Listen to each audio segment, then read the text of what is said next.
Allez, on est parti pour aller tester un restaurant. J'ai demandé à mon hôte Airbnb s'il avait des adresses et des restaurants qu'il aimait bien. Il m'a dit allez à celui-là. La vue est magnifique, donc on est parti, on va aller goûter ça. Nouvelle journée au Portugal, à Lisbonne, c'est parti.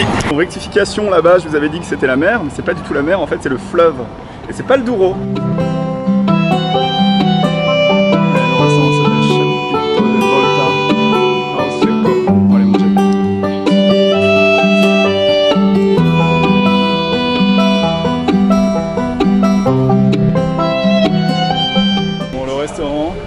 Ça s'appelle Chapiteau. Parce qu'il y a un chapiteau, il y a aussi un orangier et ça donne sur la vue là-bas du Tange.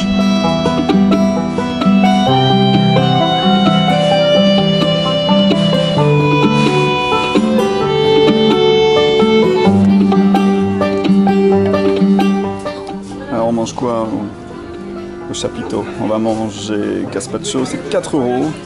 Ensuite, il y a tout un tas de petites tapas qui vont jusqu'à 15 € pour les plus chers, avec les fruits de mer. Et moi j'ai pris ensuite un toast avec du pain de la région, du fromage portugais et du pesto.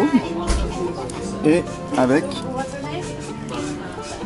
un verre de vin blanc et la vue magnifique sur le Tange.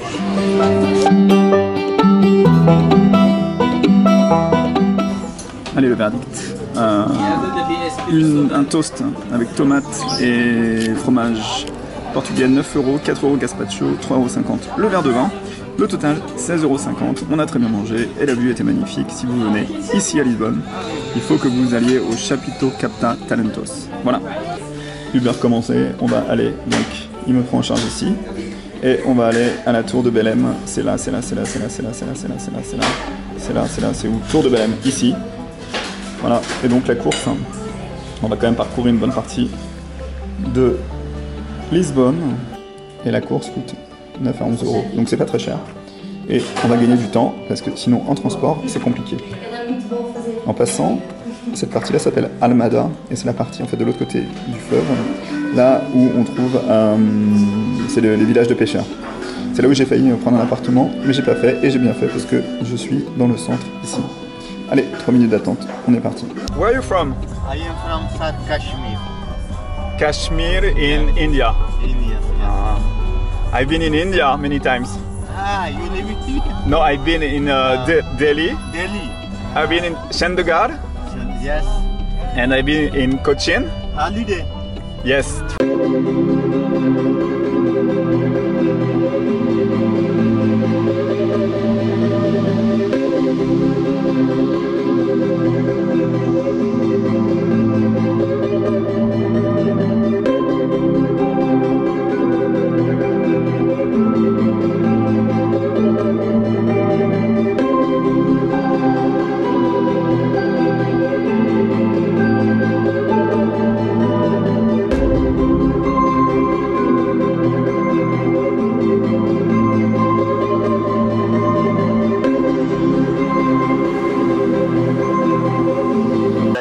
Bon, je sors du taxi. Alors voilà, réflexion du jour. C'est marrant parce que... Bon, il y a du vent. 1, 2, 3, on attend. Allez, j'ai décidé de me poser pour vous parler. En fait, ce que je voulais vous expliquer, et c'est toute une remarque intéressante autour du voyage, c'est que finalement, quand on voyage, il y a quelques années, bon, je reprends en arrière, on va dire 4-5 ans avant d'avoir voyagé autant, il y a quelques années, quand je rencontrais quelqu'un d'origine étrangère, j'avais pas véritablement le courage de lui demander d'où il vient. Je me disais, c'est bon, c'est peut-être déplacé, c'est peut-être maladroit de ma part. Donc j'évitais en fait de lui demander d'où il venait. Et là, des années après finalement, et surtout 1 an et demi après avoir commencé mon voyage à travers le monde, et en ayant collecté un maximum d'expériences de voyage, de souvenirs, et en ayant fait aussi des vidéos pour les partager avec vous, je me rends compte que quand je rencontre un étranger maintenant, mon réflexe c'est de lui demander directement d'où il vient. Là par exemple, je viens de prendre le taxi, le chauffeur de taxi était indien, donc il me dit je suis d'Inde, donc l'Inde je connais, j'ai été. Il me dit qu'il est de la région du Cachemire. Bon, j'ai pas été dans la région du Cachemire, mais après on parle de New Delhi, il a été à New Delhi, je lui fais écouter quelques musiques que j'ai aimées, il me dit qu'il adore ces musiques. Et finalement, il y a un partage qui s'installe. On passe du stade de la peur de l'étranger, où on n'ose pas trop aller vers lui, on n'ose pas véritablement lui demander d'où il vient, ce qu'il fait et pourquoi il est là, à finalement une envie de discuter avec la personne, de ses origines, de son pays, de son histoire, et finalement ça se passe très bien, quoi. Et cette appréhension que j'avais il y a quelques années, bah, elle a été complètement balayée par le fait que j'ai commencé à voyager et que j'ai été dans des pays que je ne connaissais pas. Donc c'est en fait une réflexion autour finalement de la peur de l'autre, de la peur de l'étranger qu'on peut avoir quand on n'a pas voyagé. Et je pense que le voyage, c'est le meilleur remède et le meilleur antidote au racisme, en fait, parce que finalement le racisme naît de la peur de l'inconnu, et la peur de l'inconnu, bah, on la perd à partir du moment où on commence à voyager. Et donc pour finir cette parenthèse justement sur le voyage et sur les gens étrangers qu'on peut rencontrer qui sont d'origine diverses et variées, ben là tout à l'heure, donc je vais dans le taxi, je lui demande d'où il vient, il me dit qu'il vient du Cachemire, je lui dis que j'ai été en Inde, je lui montre la vidéo où j'ai été en Inde, et tout de suite je vois le grand sourire, il est content parce que mon attitude est forcément dans le partage, je partage avec lui ce que j'ai vécu, et là aussi finalement les vidéos que j'ai fait commencent à prendre tout leur sens, c'est-à-dire que les vidéos je peux les partager avec quelqu'un qui est originaire de ce pays et qui retrouve quelque chose qu'il a aimé, parce que c'est finalement des souvenirs de voyage, et là quand je lui montre par exemple New Delhi, quand je lui montre le trafic, quand je lui montre la musique que j'ai écoutée dans les clubs et tout, bah, il est super content. Donc voilà, la morale enfin là où je veux en venir, c'est le voyage, et c'est ça, c'est un peu la phrase qu'il faut retenir, c'est le voyage, c'est le meilleur remède contre l'ignorance, contre la bêtise et contre le racisme. Et voilà, donc si vous voyagez, découvrez, rencontrez des gens, et puis quand vous rencontrez des gens du pays dans lesquels vous avez été, n'hésitez pas à aller vers eux, vous allez voir, c'est très sympa, ils sont super cool. Donc là, ce que vous voyez là-bas, c'est la tour de Belém. La tour de Belém, c'est une des attractions ici à faire à Lisbonne, au Portugal. Je ne connais pas exactement l'histoire, mais je vais vous la mettre après. On va aller se rapprocher de la tour, on va aller voir ce qu'il y a à voir depuis cette tour-là, et j'aurais bien voulu faire voler mon drone, mais j'ai de plus en plus peur de faire voler mon drone. Donc on va s'approcher de la tour, on va voir s'il y a la police ou pas, et s'il n'y a pas la police, on va peut-être faire voler le drone. Allez, c'est parti, je vous emmène avec moi. La tour de Belém, on va aller la voir. On va pas y rester 3 heures non plus, hein, parce que je pense qu'ici ça va être compliqué de faire voler le drone. Bon, derrière moi, ce que vous voyez, c'est la tour de Belém. Donc la tour de Belém, c'est une des attractions principales dans les 5 attractions à voir ici à Lisbonne. Et le problème, en fait, c'est le même problème que le château Saint-Georges. La file d'attente derrière, elle est immense. Alors c'est une demi-heure, 1 heure d'attente, et franchement, moi ça me saoule, j'ai pas envie. Donc du coup, je ne sais pas ce que je vais faire, je ne sais pas ce que je vais aller voir, mais on va continuer la visite en allant peut-être un peu plus proche du centre-ville. Parce que là je vais pas rentrer dedans, ça n'a pas beaucoup d'intérêt. J'aurais voulu faire voler le drone, mais il y a la police partout, donc c'est pas non plus possible. Vraiment, Lisbonne c'est bien, mais c'est truffé de touristes, et je pense que pour vraiment apprécier le Portugal, il faut sortir un petit peu là il faut sortir un petit peu de Lisbonne et aller un peu plus dans les terres. Voilà. Donc là je vous montre quand même la tour si vous voulez la voir, c'est la tour de Belém.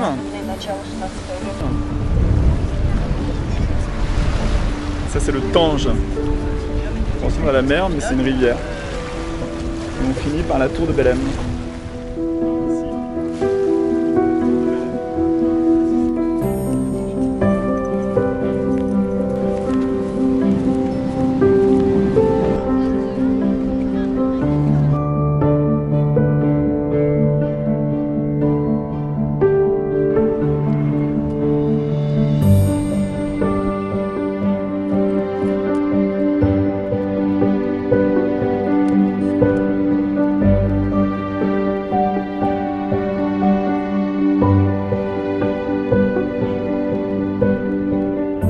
J'en profite avant de faire voler le drone, en fait, un petit accessoire vraiment pratique, en fait, c'est le tour du cou qu'on peut utiliser comme ça, là, vous voyez, hop, j'ai mon drone, et là, tac, je peux laisser la télécommande, et pour les modes, vous savez, quand je fais souvent comme ça, coucou, et j'écarte mes mains, bah, c'est vachement pratique, ça évite de poser la télécommande par terre, par exemple, quand tu es dans la neige, bah, c'est pas toujours pratique, donc du coup, bah, d'avoir comme ça cette espèce de sangle, c'est vraiment très pratique, donc c'est un accessoire en plus qui vaut que dalle, donc voilà, si vous avez un drone, et que vous savez pas quoi faire de la télécommande quand vous faites coucou à la caméra, bah, c'est l'accessoire idéal.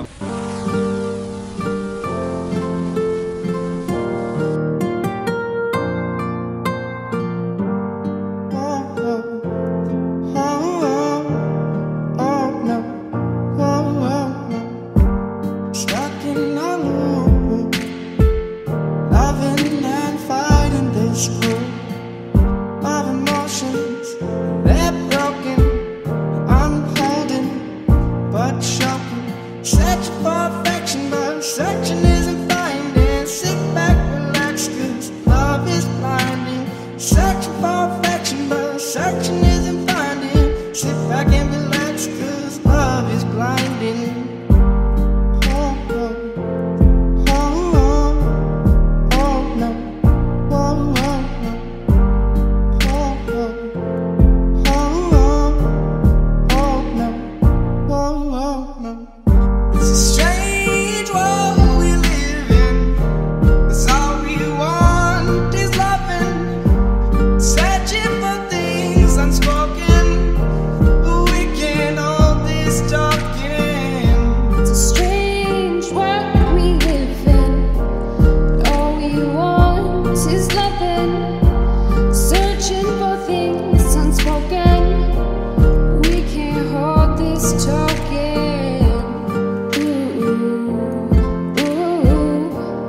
Sky